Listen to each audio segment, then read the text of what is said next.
শুরুতেই সুজুভিয়ান জাতির কিছু শিকারী মানুষকে দেখা যায়, যারা কিনা একটা বাচ্চাকে ধরে তাকে অজ্ঞান করে তাদের স্নেক গডের পুজো করার জায়গায় তাকে শুইয়ে দিয়ে কিছু আচার আচরণ পালন করছে।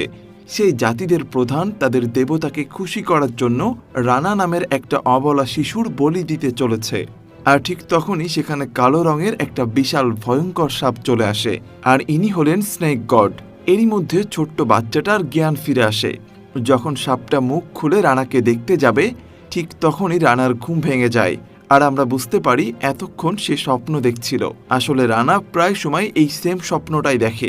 রানা আজ তার কাকা রাজুর সাথে ছোট্ট একটা ভেলায় মাছ ধরার জন্য নদীতে এসেছে। ঘুম থেকে ওঠার পর রানা কুয়াশায় থাকা একটা দ্বীপ দেখতে পায়। তখন সে তার কাকাকে এই দ্বীপ সম্পর্কে জিজ্ঞেস করলে তার কাকা বলে এখানে বড় বড় সাপ বসবাস করে, এমনকি এখানে